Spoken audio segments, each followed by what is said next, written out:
traditional buy-to-let investing is dead. You do not want to be doing traditional buy-to-let investing. And if you're sat there with 1, 2, 3 properties and you're thinking, oh, I'll just add 1 or 2 more, don't do it. In this video, I'm giving you 5 reasons why you're a fool if you go and buy another buy-to-let through an estate agent in the traditional manner. Hi, Frank Flegg here from EPP.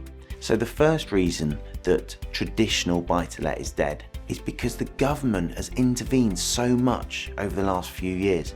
Who could have foreseen that there'd be a 3% stamp duty surcharge on all buy-to-let properties? Who could have foreseen that we would become the only business in the country that gets taxed on turnover rather than on profitability?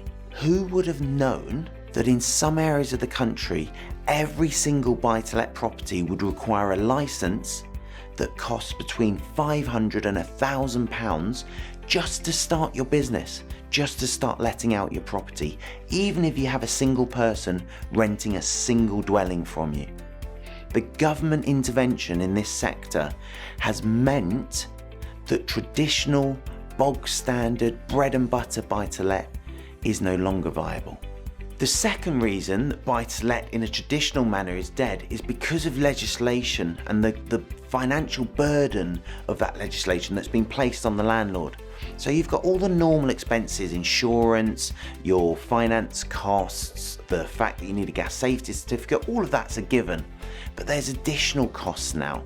So you can no longer, for example, because of the change in legislation about HMOs, Article 4, you can no longer create a HMO to raise your turnover and your profitability of your property. Also, what you can no longer do is just let a property out and declare that you believe the electrics to be of a safe standard. Now you have to pay an electrician to come in. This is coming in middle of this year. Now you have to pay an electrician to come in and actually carry out an electrical survey, which sounds fine. Apart from the fact that it costs a few more £100, that could be a few months of profitability, and that survey will force you to bring your property up to current standards. If you live in a 20-year-old property completely safely, but then decide to let that out, you will potentially have to rewire the property, put a new fuse board in, and make multiple changes to that property's electrics. That could cost you thousands of pounds. The third reason standard buy-to-let is not a good idea is because the protection of landlords has been eroded and eroded. The pendulum has swung so far in the tenant's favour, it is now quite risky to be a landlord on a standard buy-to-let tenancy, in my opinion. Did you know that if you fail to give one piece of paper, even a little guide on how to be a good tenant, if you fail to give that to a tenant when you move them in, the judge will throw your case out even after the tenant hasn't paid their rent for months and months. In fact, if a tenant knows what they are doing and plays the system, they can stop paying you rent today and it will cost you not hundreds but thousands of pounds to evict them, and they will finally be evicted by a bailiff in around 10 months' time. That's how long you'll have to service your mortgage, continue to insure the property, even keep it to the licensing standard or environmental health standards. So continue to carry out maintenance, etc., whilst that tenant is not paying rent.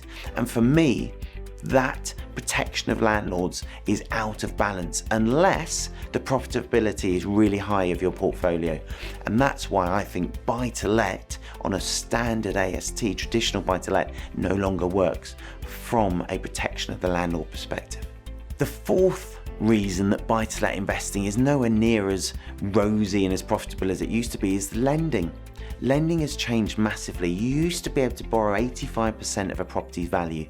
Nowadays, although some lenders will say you can achieve it, nowadays it's far more common for you to only be able to achieve 75%. Additionally, there's 2 factors that have changed how lending works. The first is it's so hard to get lending now. You have to submit your whole portfolio details. You have to give profitability, you have to give turnover, you have to give lending against your whole portfolio. For someone like me who's got 60 plus properties, that takes ages.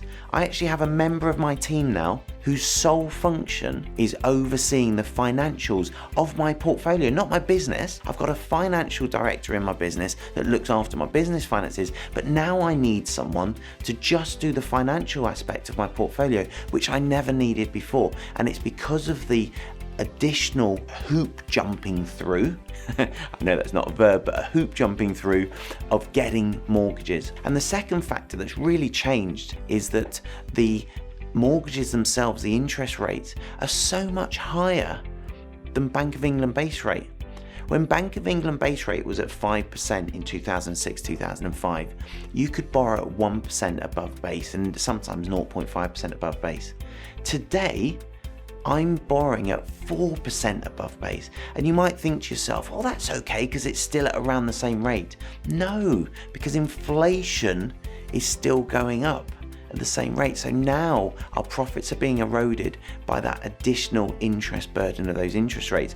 And the thing that many people aren't factoring in is if you have a mortgage at 4% above base, what happens when Bank of England base rate rises to 5%? Your mortgage is now at 9%. And you might think, oh, but it's been here for a decade, Frank, what's the chances? I agree, it could be here for another decade, but what if it's not?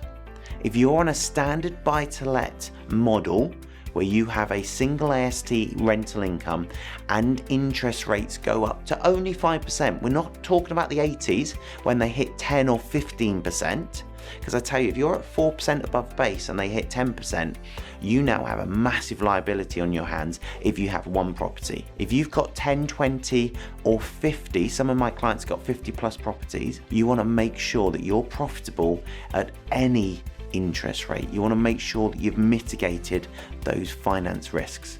The fifth reason that traditional buy-to-let is dead is because people traditionally and historically have relied on capital growth to make property work. And you never should have done. No one should ever rely on capital growth. It's a nice bonus, it's a nice layer of icing on the cake, so long as you're investing from a cash flow perspective. And you hear me bang on about cash flow a lot. However, that reliance on capital growth in the past was perhaps tolerable, perhaps reasonable, given that over the last century, I'm talking about pre-credit crunch, every 8 to 10 years, property prices doubled across the UK.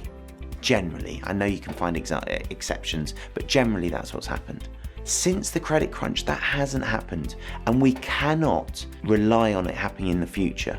Are we expecting more capital growth? Absolutely. We live on an island, we have overpopulation, we have more people being born than dying, we have lots and lots of divorces, which means that one family unit require one house. Now that family unit's divided in two, they require two houses. So yes, we would expect supply to not meet demand, for there to be an increase in capital growth, but we can't rely on it. And also environmental instability, that is making a massive difference to the property market and has done over the last three and a half years. We've also got climate change that is changing where you can build. Some floodplains now used to be allowing building on the fringes of them. That is no longer the case. And so you cannot rely on capital growth in your investment strategy if you're investing using a traditional buy-to-let model.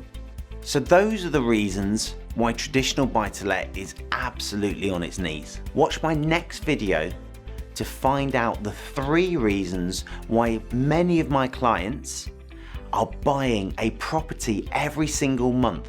We've got guys that in 2019 bought 10, 12, even 14 properties in that year and have continued to do so. Watch my next video to find out the 3 reasons why you should be doing the same.